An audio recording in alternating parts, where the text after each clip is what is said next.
I am a part of Los Angeles #3 Toastmasters. We're the third oldest Toastmasters club in the world, actually.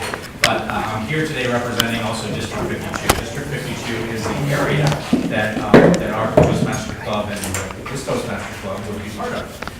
It's quite an amazing organization. We're going to talk a little bit about it today. We've got some exciting stuff for you. At the end, if you have any questions, if anything comes up as we're going through it, just jot it down, and we will have some time at the end to ask some questions. We've got some wonderful guests. I'm going to introduce some of our other folks from Toastmasters here today. You're going to see them in various parts and pieces as we make it through the morning together. First, I'd like to introduce our division director, Rebecca Schmidt. She's going to be going through this today. Nice to meet you, Rebecca. Thank you. Good meeting you. And we have our speaker for today, it's going to be Asia Ghazi. Hi, Elsie. Nice to meet you. And then we also have, doing our table topics and Melissa D. So, thank you all for helping us with this as well. This is an exciting thing for us. Building clubs is part of what we do because we look to recognize where groups like this can benefit from helping each other.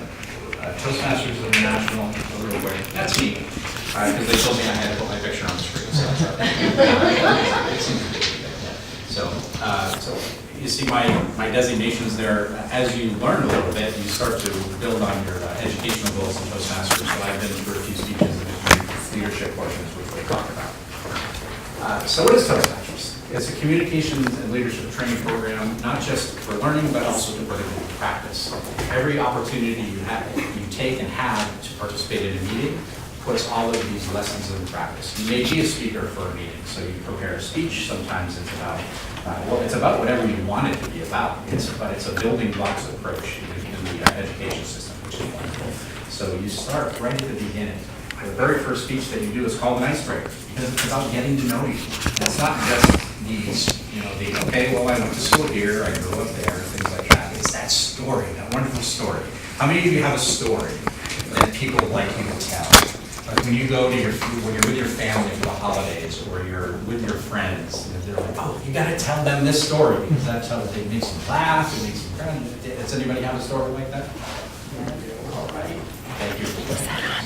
So that's how you start. Just get to know you. Just get out there. Just get out there for the very first time because it can be scary that very first time. And the great thing about it is, you don't have to be perfect. You don't have to be this wonderful person with this great projected voice and these wonderful gestures and telling this perfect story. It's just about getting up there and you're learning about how to prepare a speech, how to research things. So these are all points that you can use in your everyday life here at Exceptional Minds and out there in the world every day.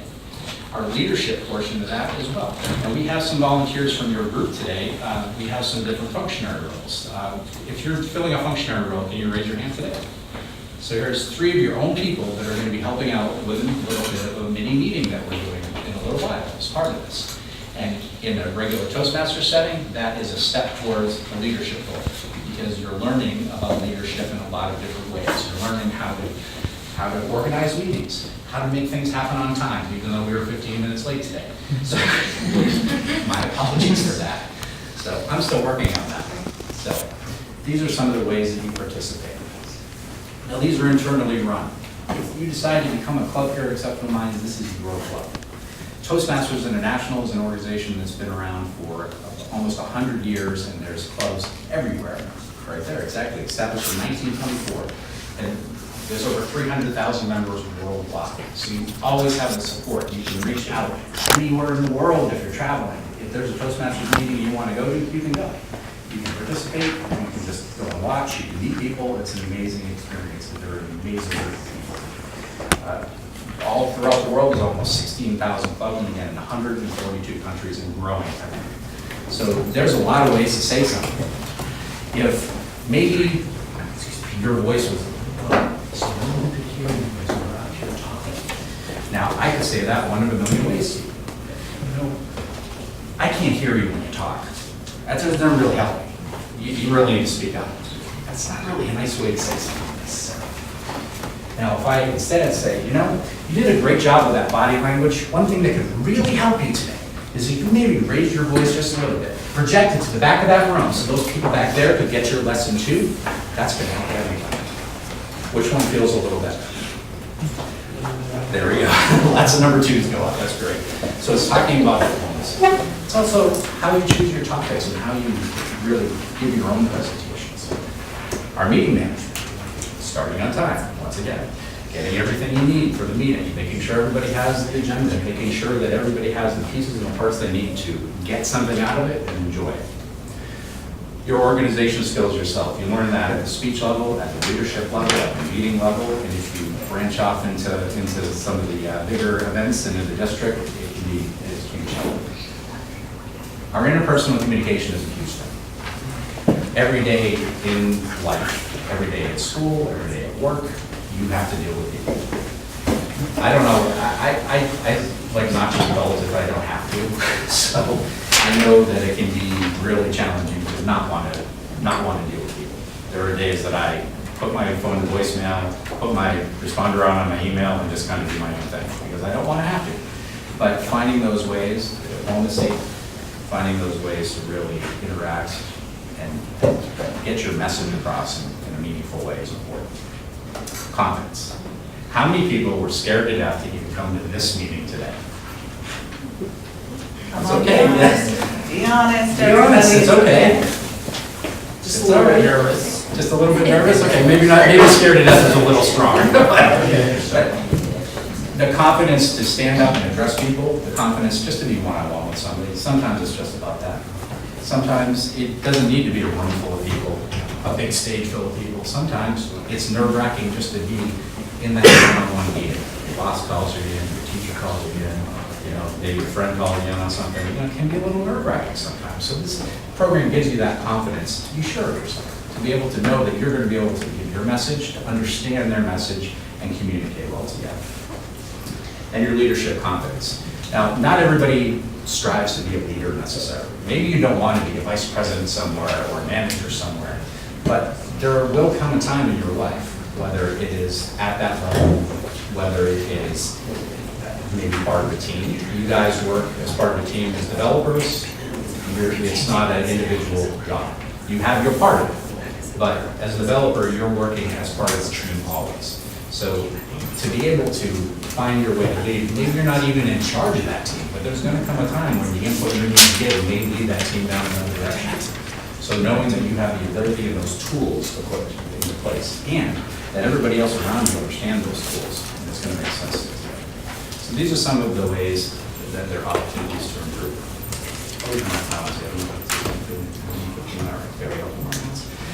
So this is where you start. As a new Toastmaster member, you're going to receive these two manuals. It's a competent communicator and a competent leadership manual. This is 10 projects, 10 speeches that you get. It starts with the icebreaker that we already talked about, building blocks approach that we mentioned. You're going to learn how to make your way up. Each step of the way, you're going to use those tools that you learned from the projects that you did. And it's going to allow you to move up through. And then when you complete all 10, it kind of culminates in one big one at the end. It's kind of a mini Tony Robbins type thing.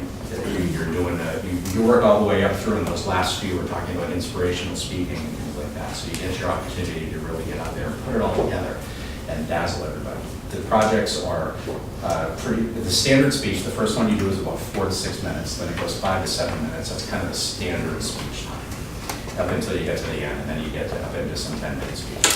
So it's not much time. It seems like it's like two sides of the coin. The first time you have to do it, and you have to come up with 5 to 7 minutes worth of stuff to talk about, it seems like hours. But when you get out there and you're like, now I know what I want to talk about, now I know what I want to say, here's my message, and we just stop the clock so I can keep talking. It's really exciting.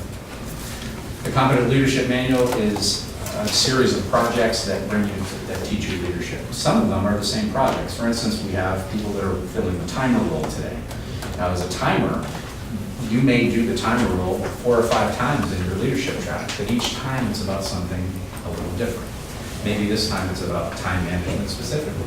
Maybe this time it's about organizing the time in a certain way. So each time it's just a mini project. It's not that, it's a couple of paragraphs of information, and it gives you a focus, and then you fill out each of those. There's some bigger opportunities in there too, organizing club events, things like that. So if you have like a house, or even just a holiday party sometimes you can use as those. So there's all sorts of different things like that. So that's your foundation, that's where you start. Once you get through those, it gets you up into advanced lead. This is one of the examples it gives us technical presentations, where you have to go through your guys, I would think. There's everything from specialty speeches. I just recently finished the specialty speeches and the special occasion speeches manuals, which are two of these advanced manuals. Now these manuals, unlike the other, their CC one, these are 5 projects because you have to finish 2 of these to move up to the next level. But there's everything you can think of, from entertaining, making people laugh, to speeches for management. I like the special occasions one. The very first one of that is learning how to give a toast. The one I gave, the irony of it is that you would think, given the name of it, and what most people don't know about Toastmasters is that we probably give a lot of toasts or know how to give toasts. But most Toastmasters don't give toasts, so you actually learn how to do it properly. It's kind of nice. You never know. You might get called on to be the best man, or to give a speech at a commencement speech, or a toast for somebody's graduation. So there's lots of ways to use it, and that's what the great thing about all of these steps is that it's real life. 5 minutes, thank you very much. All right, so these are some of the steps that you can take to move up into the advanced programs.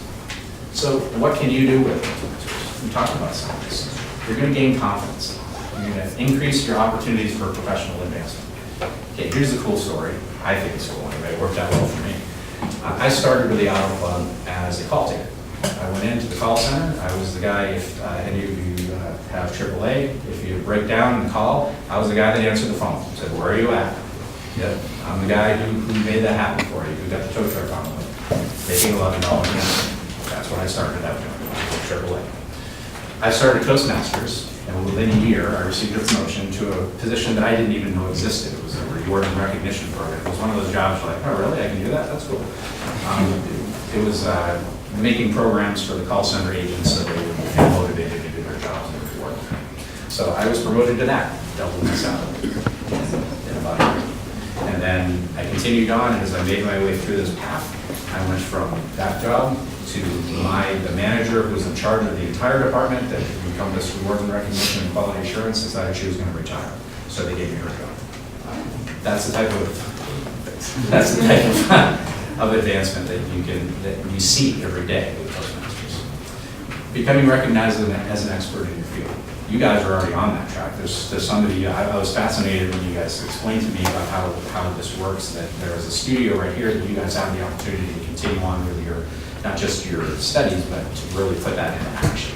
It's really cool for us because the relationships we have throughout, it's Hollywood, right? So the relationships we have throughout these clubs, we have clubs with DreamWorks Animation, we have clubs at Disney, we have clubs with all these big companies, with NBC Universal. So we have people that are living your world every day. So I was really excited. I was hoping to be able to get somebody from DreamWorks there today. It's hard to come on Monday sometimes. But these are people that are using this. I love that the DreamWorks club name is called DreamWorks Storytellers. Because that's what they do. You guys are familiar with their work, right? Seen a few things from DreamWorks? Probably worked. I was going to say probably worked a few projects with them. Just 1 or 2. 1 or 2? That's great. So that's the type of relationship that you can see. And it helps you become recognized. Overcoming fears. That's one of the biggest things. They talk about fear of public speaking being one of the biggest fears.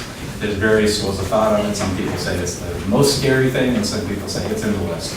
But it can be huge. And it's not just, again, about standing up here. Sometimes it's just about being able to communicate. Because that can be scary if you're not sure where you're coming from. And be a better version of you at work and home. The irony for this for me is how I got into Toastmasters is the dashing young lady in the back that I introduced a little while ago. She's actually my wife. So we came into Toastmasters together because we wanted something to do together. And now she's my boss. So I've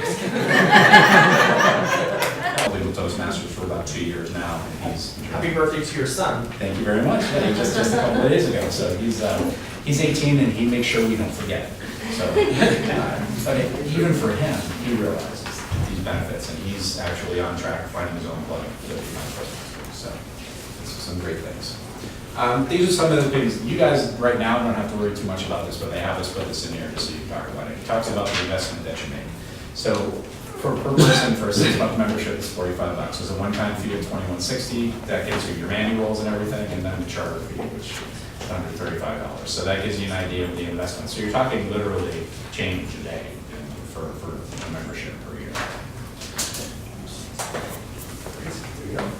Throwing pens at me, so yeah. Beyond the club, we talked about some of the support. So you're internally run, but you have this wonderful support.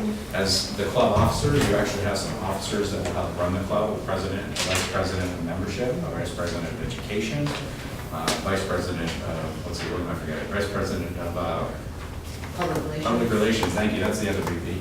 And then the treasurer and the secretary and the sergeant at arms. We can talk more about those, but they're pretty typical roles in an organization that help run things. So officer training is something the district provides, so it teaches you how to do the job, it teaches you additional leadership skills and gets you out there so you can meet other people and be involved. So I know networking for you guys is a big thing, getting out into this community. Workshops. We have what we call the Toastmasters Leadership Institute twice a year. It's a great thing. You go in, we usually have it up at Wendell Community College, and you go through, and there's super speakers. There's great workshops on different topics, so you can get involved and learn more there. Speech contests. These are fun. I was the second place winner for the international speech contest last year for District 52. There's a variety of speech contests. There's everything from table topics, so the impromptu speaking, to humorous speeches, to tall tales, if you want to tell a good story, to the international speech. The international is actually, will actually bring you to the international competition every year. They crown a new winner every year. Okay. So it's a pretty exciting thing. And then there's online support, which is growing. There's a great website, Toastmasters.org. It's pretty self-explanatory. You can find out all about the organization, and then once you get in there as a member, there's all sorts of great resources to use. So we're gonna shift gears here a little bit. If you had any questions that came up as I was talking, just like I said, jot them down. We're gonna have some time after. So what we're gonna do now is we're actually gonna show you a little snapshot. So what happens? We talked about all these great tools, all these great parts, lots of information. But this is where the core of it is, your club and your meeting, how you run things, how you help each other develop and grow each day. So we're going to do a quick meeting. It's going to take just a few minutes, maybe 10 to 15 minutes. It's going to show you a snapshot. Usually in a full meeting, it's usually an hour minimum. Some clubs go an hour and a half, 2 hours. Depends on their setup. You usually have a series of speakers, you have evaluators, you have each of these roles. So we're going to talk a little bit about the roles. We're going to give everybody an opportunity to kind of talk about it. So the first thing I'm going to do is I'm actually going to introduce your functionaries. I'm going to act as your Toastmaster, so you're going to get to hear me keep talking for a few more minutes. I'm sorry about that. Usually every meeting somebody gets a chance, somebody volunteers to take these roles. So where I might be the Toastmaster for this meeting, maybe you're the Toastmaster for the next meeting, maybe you're the Toastmaster for the meeting after that, you always have that opportunity, and it's a lot of fun. It's one of my favorite jobs.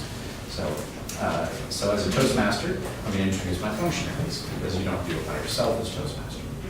Functionaries that we use, first, the timer. So I'm going to have, who's our timer? Right here. Stand up, introduce yourself, and if you could tell us a little bit about what your job is timer. Thank you, Toastmaster. I'm Matthew Dormier. I'll be this meeting's timer. Today I'll be, my responsibility is to keep time for all the table topic speakers, the prepared speech, and the evaluator. Tabletop speakers have a 1 to 2 minutes. I will show a green card at 1 minute, the yellow card at 1:30, and the red card at 2 minutes. They will then have a 30-second to wrap up. The speech is a 5 to 7 minute. I will show the green card at 5, the yellow card at 6, the red card at 7. The speaker will then have 30 seconds to wrap up. The evaluators have a 2 to 3 minutes. I will show the green card at 2 minutes, the yellow card at 2:30, and the red card at 3 minutes. The evaluator will then have 30 seconds to wrap up. I'll give my report at the end of the meeting. Thank you. Thank you very much. Give me a hand, everybody.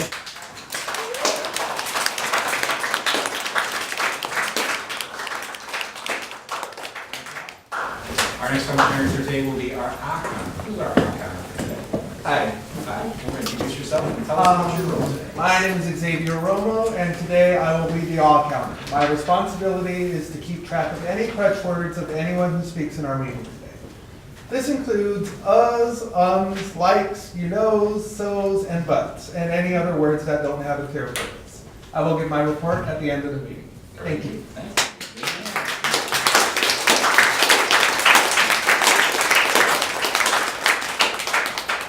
And our grammarian for today. Who's our grammarian?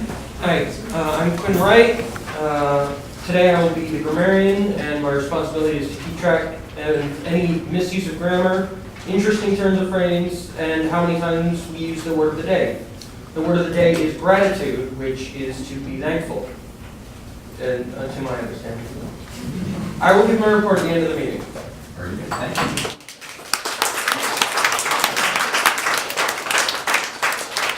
You guys are already ahead of the curve here. That's one thing that's, some people find crazy making with Toastmasters, but then you just kind of get used to it, is anytime you have an opportunity to applaud. For instance, when I'm going to introduce Melissa in a minute to come up here, applaud like nobody's business until whatever is going on is over. So you guys are doing great with that. Thank you for that. So those three roles, think about it for a quick second. You've got the timer, you've got the talk counter, and you've got the grammarian.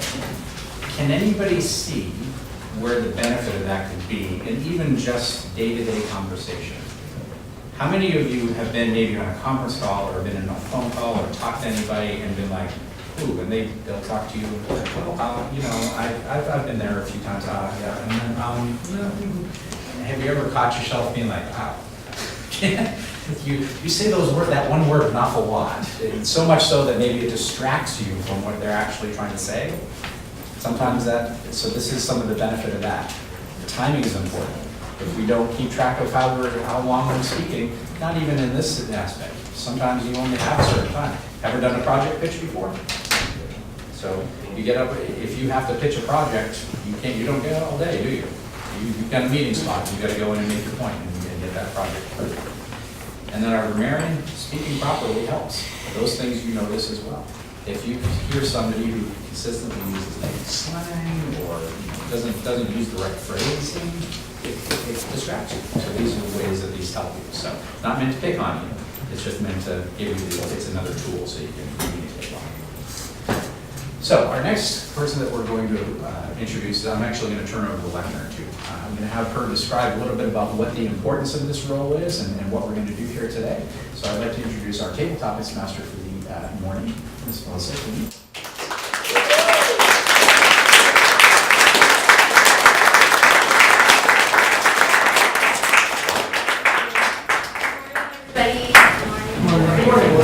Morning, Melissa.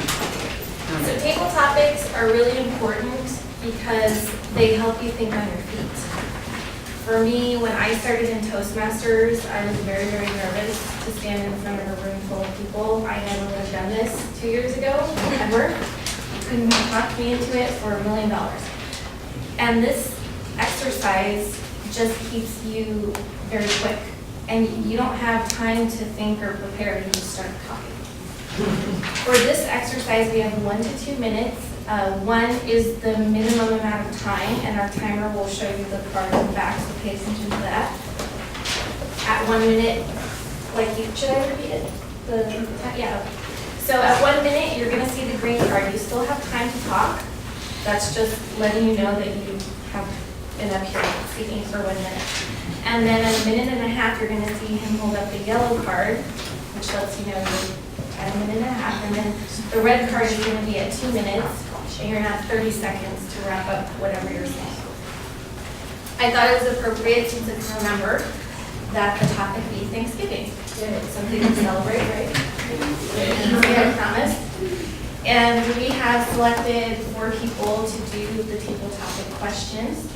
I'm going to say the first question, call out a name, and then the person is going to come up here and speak. The first question is, what is your favorite Thanksgiving dish and why? Randy, come on up.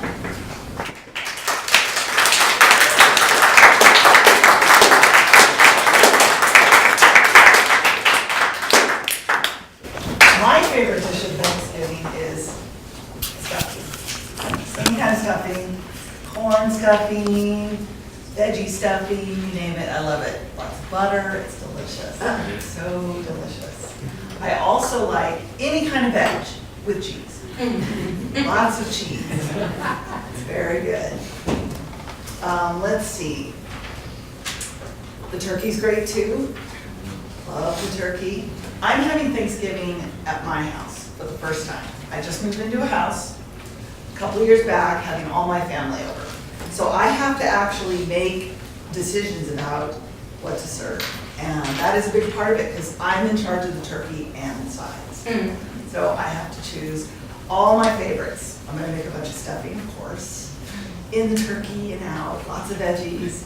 And I also have a garden that I'm gonna get a lot of my vegetables from, which is very exciting. So I'm really looking forward to having my family over and having them ooh and ah at my house and all the good food that I'm making. And if it actually turns out good, because I also don't really cook very well. I'm just hoping that, you know, the internet will help me with that. So, all right, thank you. That's it.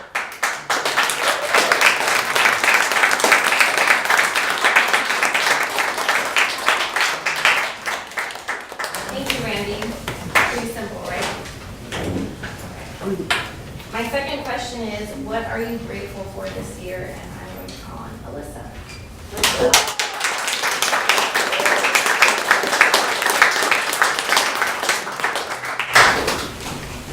My name is Alyssa Maxwell, and this is going to sound kind of cynical. I have gotten to be Exceptional Minds as long as I have. I still have to go home and graduate from actual college, but if I'm invited back, I think that I'll be coming back here. This has been really amazing. I hope that you all feel my gratitude. It's been really wonderful, and I've gotten to get back into the flow of animation, so that makes me feel really great. I'm thankful for my family who was able to, you know, ship me out here to California, which is nuts, just sending me across the country, even though, you know, every single time I was talking to them about it, I was like, yeah, Dad, I'm gonna go to California and then find a girlfriend and marry her and then go to a volcano and you'll never see me again. Just to make him stop being like, I'm gonna miss you so much, because he sounds like a baby a lot when he does that. It's been a pretty great time so far. I think the sunshine has helped me be a functioning person because back in Cleveland, it's overcast most of the time and I feel like I'm in a snow globe. So I'm thankful for the sunshine and for all of you. Thank you.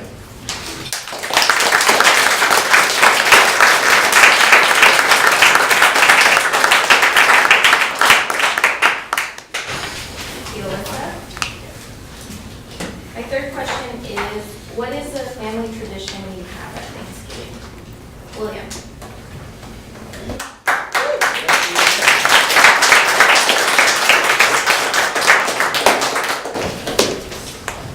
Thank you, Melissa. The question has been asked.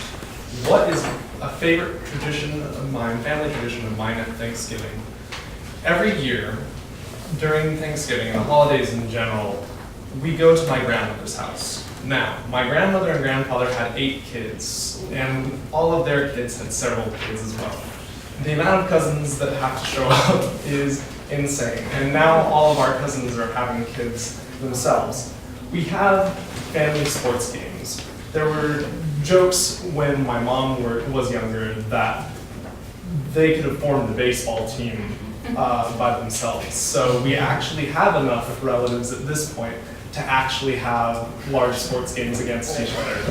And the craziness does ensue. After we have turkey at about 3 or 4 p.m., and we fight off our tryptophan comas, we do our best to drag our uncles and grandfather away from the football game that's on the television to actually go play football. I myself, as someone who has trouble being an athlete and I've chosen to be an artist, do the best I can to stay away from it and referee. However, I think it's wonderful just to be able to see the crazy relatives of mine getting along at least once a year, as usually there's a competition that, oh, well, cousin so-and-so goes to Harvard, and cousin so-and-so has had a baby, and we can actually just forget all of that and actually enjoy being with each other and playing games. So that is my favorite Thanksgiving tradition with my family.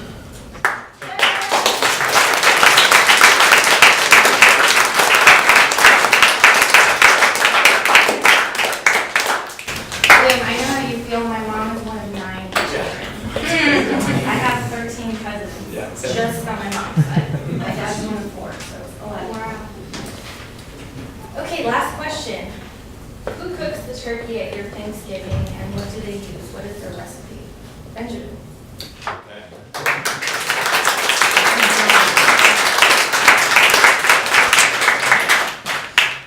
Well, I would say, like in most families, my mom cooks the turkey. I will say that for the longest time, I thought that was a really simple thing. You just thaw the turkey, you put it in the oven, and voila. Until I started cooking my own meals in college, and we decided we were going to have a Thanksgiving together. At which point, the person who cooked the turkey did not appropriately thaw it, and all of us got salmonella poisoning. At which point, now, even though my mom cooks the turkey, and even though we use quite a simple recipe, I will say that now that my brother and my sister and I all cook, or on my wife's side of the family, obviously I don't have to do anything when I go there, they don't want me in the kitchen. But when we're cooking, we kind of try to delegate that responsibility as much as possible, because nobody wants it to possibly go wrong. Everyone's like afraid to have the turkey cooked inappropriately. From the standpoint of what the recipe is, we use a super old school recipe when we're not smoking or grilling a turkey, which, by the way, if you ever get the opportunity to do so, please do so, it's amazing. But we just simply take cheesecloth and we put it over the turkey, and then we put oil and then grease on the cheesecloth. Over and over and over and over again. You just take it out, and whatever drips down, you baste it back on the cheesecloth, and because the cheesecloth soaks it there, it just crisps the outside of the turkey. And if I'm doing the turkey, I add bacon, and I don't tell anyone. Because they want to keep my meat juices off their vegetables, and I want their veggie juice away from my meat. But from that standpoint, I don't know, you put it in the oven for, depending on the number of pounds, you put it in the, I'd say probably your standard like big family turkey is somewhere in the ballpark of 19 to 25. That's a pretty big ballpark, but from that standpoint at least, you just follow the instructions on the turkey. I don't think it's that tricky. Just make sure that whatever you do, you use one of those cool temperature gaugers. And my brother bought a cool one that hooks up to his iPhone. Yeah, it's pretty awesome. It's called the iGrill. Yeah, you stick it in the middle, and then it just texts you and lets you know that the turkey is done. So hopefully we'll be using that this year, so I can go do something more fun like drink.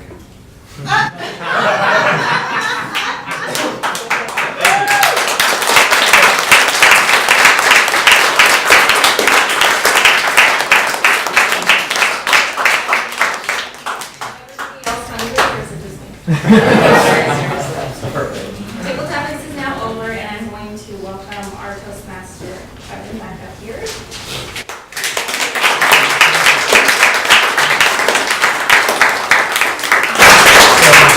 How many of you learned something about your fellow students and teachers today based on the previous work?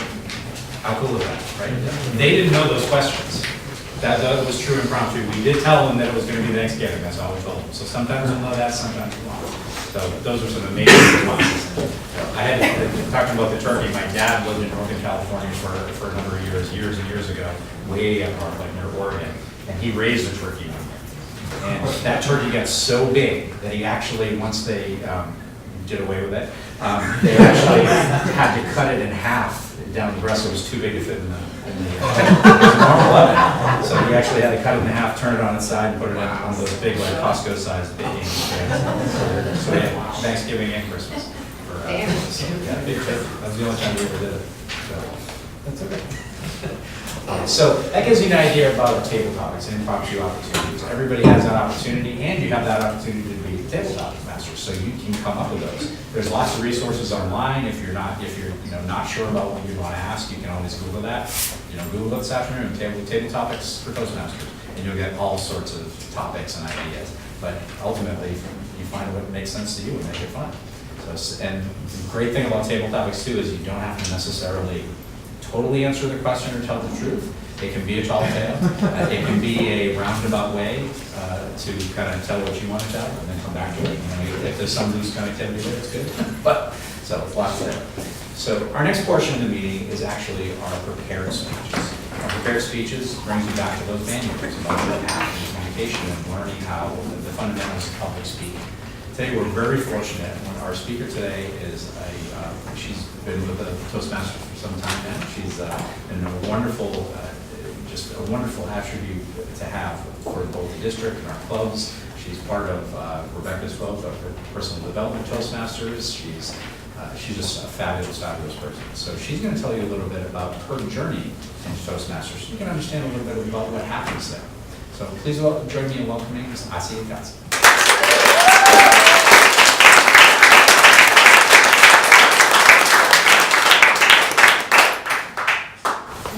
My journey in Toastmasters began November 29, 2012.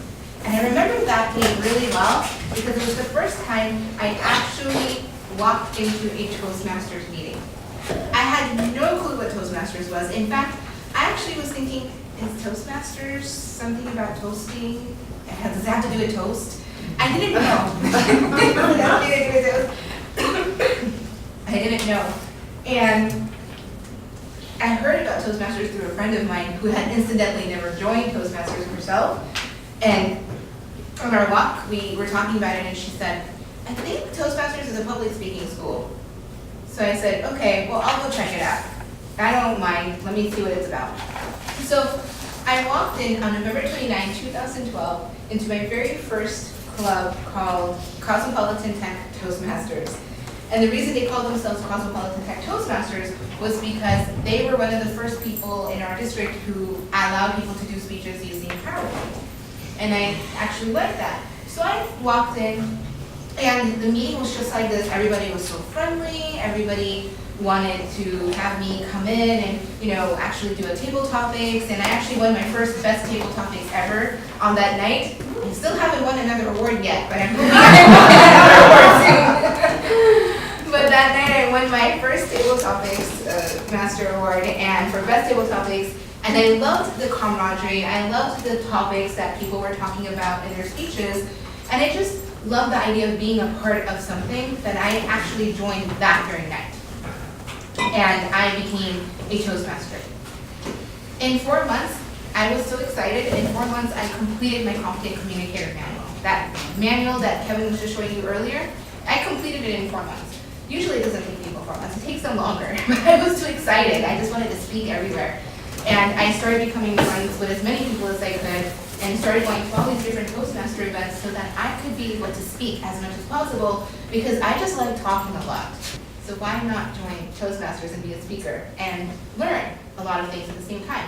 So in my journey, as I progressed and I got my first Competent Communicator Award, I actually had to take a hiatus and had to step away from Toastmasters for a while because I decided to go back to school to get my hypnotherapy certification. And I had to take a one-year program, which meant I couldn't come to my meetings because I had to be in class in the evenings. So for about a year, I couldn't be a part of Toastmasters, and I came back again in 2014. And when I came back, boy, I went in at full force. I started speaking again. I started delivering more speeches, and I started doing those advanced manuals that you saw up here earlier. And I actually started taking on roles in the leadership in Toastmasters. Now, in Toastmasters, we have our district, and we have leadership roles. We have officer roles in the clubs. And I actually was pushed into it, to be honest with you. We have an amazing friend, Glenn. And he just started telling me, Asia, can you do this role as an officer? Why don't you think about doing this other role? And the thing is, with Toastmasters, you're not just learning public speaking, you're also learning leadership and taking on these specific roles that allow you to learn more about yourself, really. And that's exactly what I did. I started to learn a lot more about who I am as a person and as a leader, and I took on these roles. I was told to take on the roles, and I did it because I actually wanted to challenge myself. And so coming back again in 2014 was great because I got to be able to create this amazing experience for myself, and that's my journey. I learned as part of my journey, I learned how to be a more empowered person. So I don't know how many of you know what the word empowerment means, but it means to really make the other person see yourself, see you, see each other as people who work together, who empower one another, give other people the power to be who they want to be. And that actually is something that I like to talk about. Whenever I talk about anything, my passionate subject is to talk about getting people to be who they are and to open up to themselves. And that's something I learned through Toastmasters, through being a leader with them and learning from them. And another thing that I learned was how to work with one another. I'm pretty sure all of you at some point have to work with one another in groups. Am I right? Yeah. And sometimes you have to learn how to work with one another despite the fact that there could be conflict and despite the fact that, there's differing opinions. And having different opinions is totally okay. Because if you don't have that and everyone's thinking alike, it kind of gets boring, don't you think? So as a leader, I learned to work with people. I learned to work efficiently. I learned to work in a way that we all got to accomplish our goals as officers within the clubs, within the districts. And I also learned how to throw contest event parties. So if you end up being a part of the Toastmasters team, you will go into speech contests. And I actually did my first speech contest this year. I did at the club level. I lost, but it's okay because I'm gonna do it again next year. But that's one of the things that I actually enjoyed was I pushed myself. And Toastmasters in my journey has helped me to push myself even more further than I would have ever had before to become a better speaker, a better leader, and overall just a better person. Continue to be a better person to my friends, in my relationships with people, with my family, and so forth. So, all in all, joining Toastmasters has been such an amazing experience for me.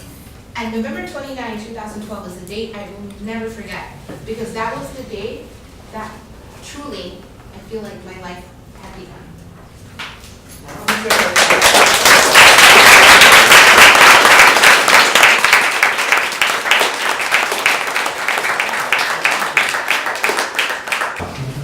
Think about how that works. There's a beginning, a middle, and an end. Did you pick up on the beginning and the middle of the end from Asia's story? Yes. So how that works? She used a great tool that I love. It's called recall. And I hope I'm not stealing Rebecca's thunder, but she used recall. She started out with that date. It was a date I'm never going to forget, and that's how she ended it. That's a date I'm never going to forget. So what a great way. So now what happens is every speaker has a chance to be evaluated. This is where you get that constructive feedback, those coaching points, and that helps you move on to the next one. So I'd like to introduce our evaluator for today's speech, Rebecca Schmitz.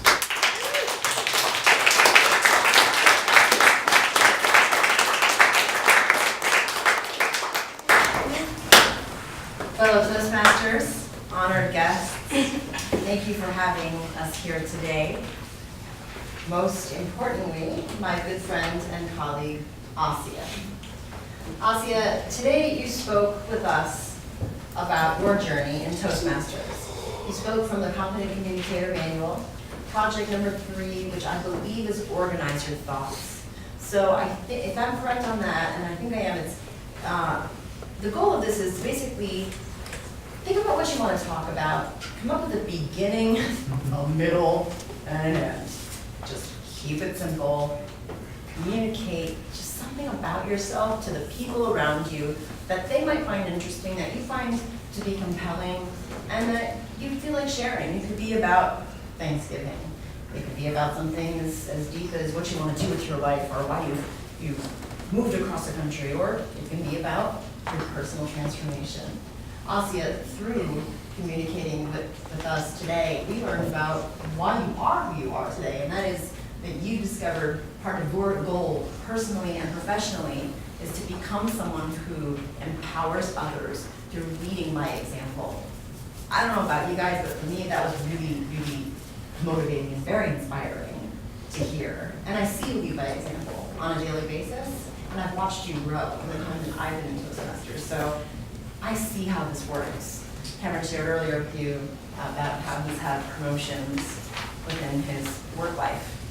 This happens for all of us. We all learn and grow when we make that decision to take that step. Well, Asia shared with us that by stepping over that threshold into that room, she became a different person. Who knew? So each of you here today has that opportunity, and will find that for yourselves as you go along in your Toastmasters journey. Asia, a few of the things that I found to be very compelling about your speech were how clear it was. It was, this is why I came in. Here are the things that drew me to it. You talked to us about the competent communicator in 4 months. Wow, that is some motivation right there. That is some motivation. you really have worked on yourself, but you continue to challenge yourself. But I think what's interesting is that Toastmaster has two paths, okay? So we have the leadership track, and we have the communication track. Don't feel overwhelmed. I'm still doing this at 2 years, and I'm overwhelmed by it sometimes. It's normal. You know, you can be in it for 5 years or 10 and still feel overwhelmed. The important thing is that we find ourselves and accept ourselves along the way. So you really found your purpose in the leadership side of things, even more so than in your communication, and that was something I didn't know about you. So I really appreciated that. And like you, I too have had the same experience of finding myself through leadership. One thing that I would like to hear from you is maybe to slow down a little bit as you're talking. I think Asia is a very quick thinker. So she's constantly thinking about what she wants to say next, and I relate. But I had to learn people telling me, slow down, Rebecca, slow down. So you don't have the same speed issues I did with talking before, but you could slow it down a little bit. Overall, I think what we heard today was someone who was willing to come in, take a risk, share something about herself that was deep and personal, but also inspiring and motivating. And I'm really looking forward to seeing what you're going to do next in your professional life and also in Toastmasters. Thank you so much, Asia. Thank you.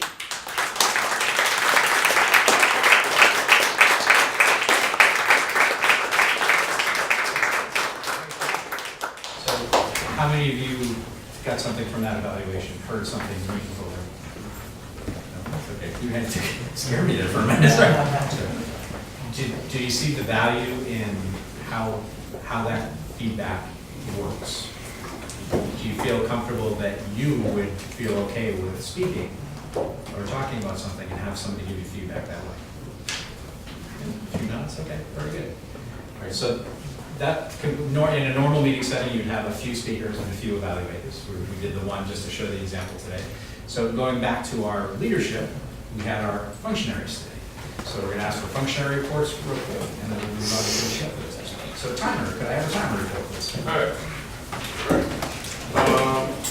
General evaluator and fellow guests, here is the timing for all the speakers today.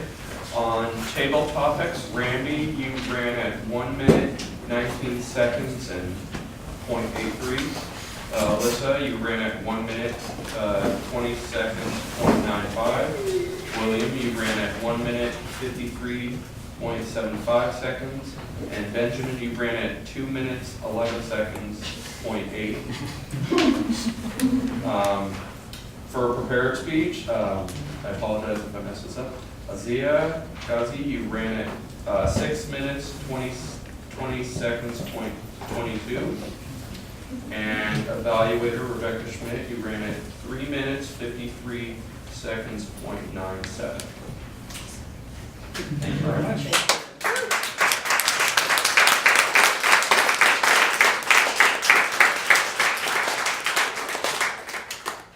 One person raise their hand and tell me why time is important. Any reason why time is important. Sir. Time is important because I had the question, I had the answer for this. Time is basically important because it's able to know, it's to be able to try and keep people's attention. Very good. That's a great answer.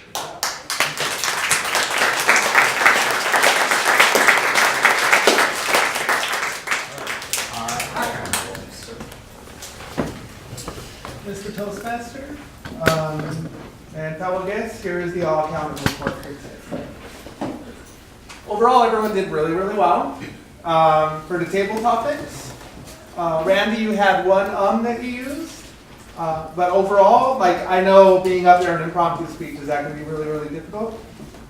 Alyssa, you had one and one Will, you had 2 and Benjamin, 1 and 2 so's. But overall, like I said, really, really good jobs up there. For prepared speeches, how's it that I pronounce it? Asia. I really liked your speech. It was great. I noticed a lot of ands with it, but I know how hard it can be to like connect like full sentences or to like form solid ones there.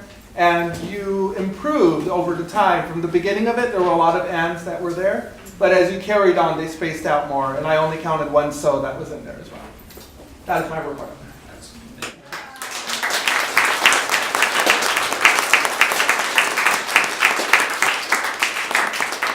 Anybody else notice those little filler words as you were hearing people speak, where you're more confident? How many of you, the very first one you heard, were like, oh, there's one? You'll carry that on for the rest of today. Everybody you talk to, you're like, oh, I got you. So, and our grammarian for this. Hold on one second. Sorry, give me 1 second. I forget which one it was, but it was during the table talks of the presenter, who it was. There was like a aha or one of those type of things that were right next to each other. Sure. But in grammatical text, the grammatical was going on, so how would you count that in my mind? That, if it's in context, then that makes sense. I actually heard somebody give a speech one time that was based purely on Oz. That was their whole thing. So the guy just put their pen down and walked away. That's a really good What question. was I going to say, so. Exactly. Very good question. Very good. All right. Go ahead with your reports. Mr. Toastmaster and General Evaluator and fellow guests, here's the grammarian report for the day.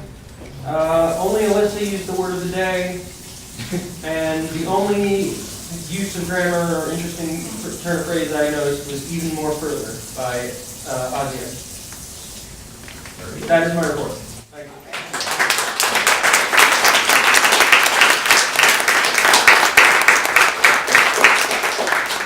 Did anybody else hear a phrase or a word that maybe caught their eye, caught their ear, that meant something to you? Anybody else hear anything? Boss.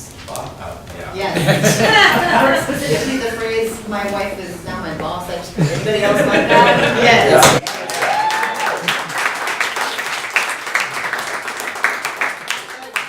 Very good.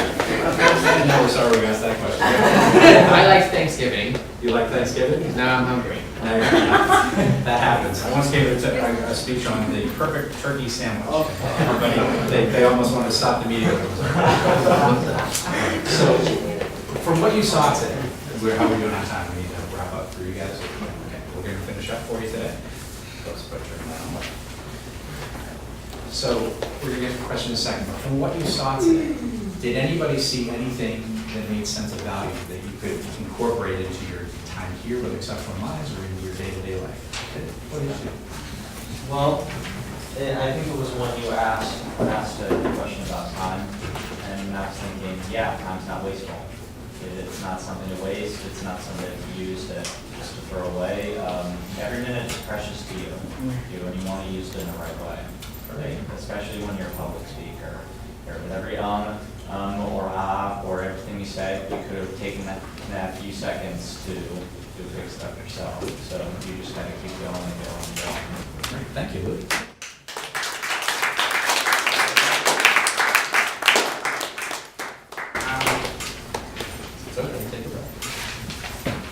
I really feel like this will help me with professional kinds of ways of talking, like even when I pause.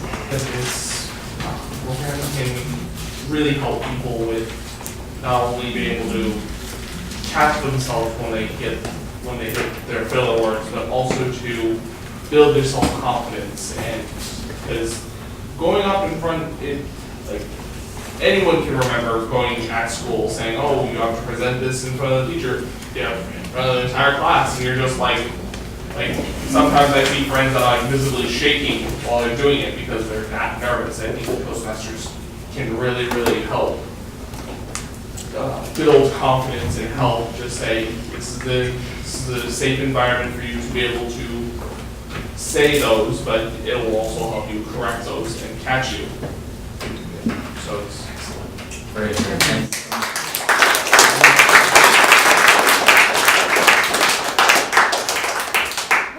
Toastmaster first made? 1924. Whoa! And so for over 90 years, Toastmasters International has been building clubs. It started out it actually started out in the Midwest, but then it came here to California. The founder, Ralph Smedley, actually opened the first Toastmasters meeting in the YMCA not far from here. Actually, it's what we call Founders District, which is down around Irvine. So it's all big. It all came from California. All right, any other questions real quick? I know I don't want to hold you up for classes or anything like that, so go ahead. Is there like a lower age limit? Yes, you have to be 18 to be a Toastmaster. If you're under 18, we have what's called the Gavel Club, which we can organize special gavel clubs to kind of fill the gap until you reach 18. So everyone here. Very good. Okay, sir. Are there ever instances, like if you're in a Toastmaster, you have to go to other locations? Or Well, there's opportunities to, yes, it's not required. The only thing that becomes a little bit of a requirement is for the officer training. We hold those usually at other locations, so the officers may have to, but there's always that opportunity. There are dozens of Toastmasters clubs in this area. Go ahead, Rebecca. I apologize, I just wanted to speak to that. Stephen? Yes. We also can bring officer training to a club if it's necessary, so that's something that we can be flexible on when needed. Absolutely. So, but there's always that opportunity visiting other clubs. There's other districts that are around. We're really close to District 1 founders and District 43 are all kind of surrounding us in the greater LA area. And then there is also the international conference happens each year. Last year was in DC. The year before it was Kuala Lumpur. It's going to be in, I believe it's like Canada this coming year. So there's that opportunity to attend those. We'll come back. Go ahead. Since this is a school where we're learning how to get into like business and building resumes and all that, would you recommend putting this on a resume, or would it look good in that sense to put on there? It can help. There's always somebody along the line that probably knows what Toastmasters is. Yeah. The designations that we get are really they're internal, so they don't necessarily mean, there is one designation that means more out in the real world as far as accredited speaker. That's actually recognized and people know what that is. But chances are somebody in HR is going to know what that is, so it always helps that it shows, especially if you're active, if you've been an officer, if you're completing these goals, you've been doing anything at all, it shows, or you guys probably know the trick with resumes. It's the type of thing that even if it isn't, okay, I did 10 speeches and managed a club and it was a club officer, that might not mean something, but what you did do is that you took a club of upwards of 50, or you took an organization of upwards of 50 people and helped lead that towards a common goal of so you can turn it into anything you want. Yeah. Cool, thank you. Sure. Question? Did you have one? You just answered? Okay, that's all we got. All right, you guys have been super. I hope that your time here today was for you was well spent. We enjoyed being here very much. You'll find all of our contact information is actually on there on the left side. If you think of a question after, don't hesitate to reach out. Our personal email addresses we're at your disposal. We're excited at the possibility of expanding and including you into our Toastmasters world here because I think it's a great fit. We're really excited to have you, and thank you so much for having us today.